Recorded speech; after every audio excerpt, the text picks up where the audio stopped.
et nous sommes au bord de l'apocalypse.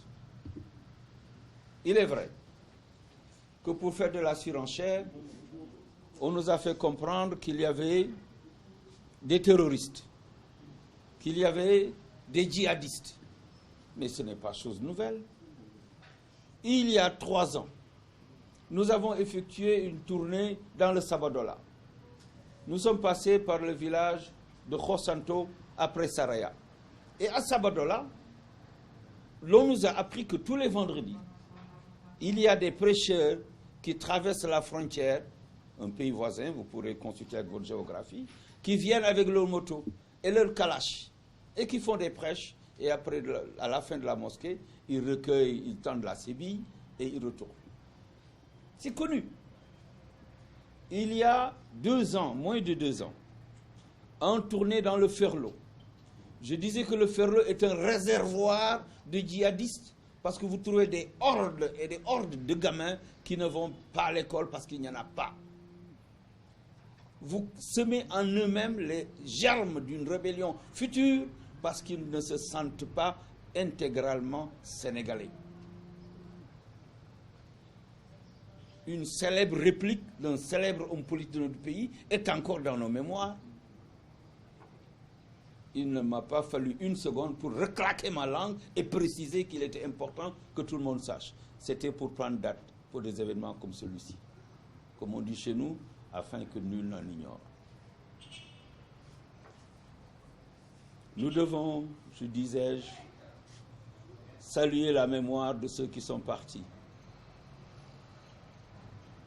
Parce qu'ils n'étaient pas sortis pour s'en aller définitivement. Ils ont quitté père et mère, peut-être poursuivant la clameur et le brouhaha, pour enfin subir un sort fatal sur décision divine. Combien devrons-nous être à partir sur fond de bêtises humaines avant qu'on ne se rende compte que nous avons fait fausse route? Combien? Un seul serait parti, que tout le monde serait parti. Ce n'est pas juste. Excellence, Monsieur le Président de la République, il est extrêmement important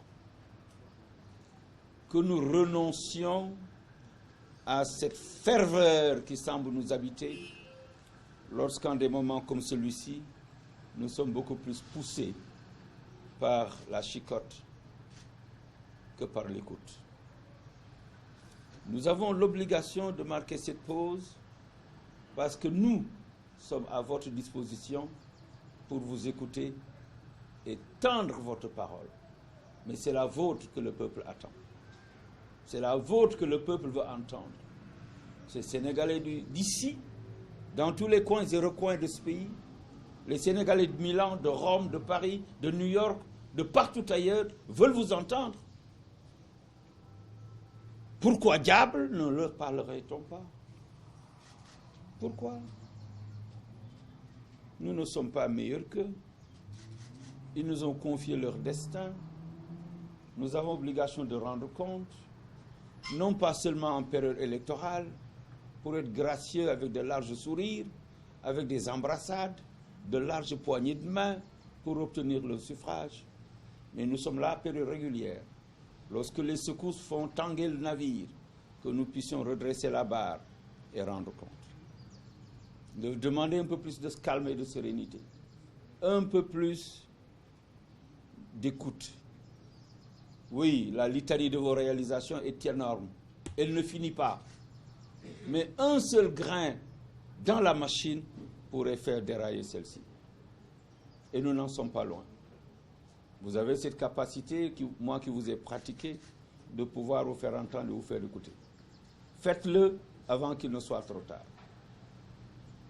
Ce pays nous appartient en partage et j'ai pris mes responsabilités sans avoir été actionné par qui que ce soit pour m'adresser à mon pays.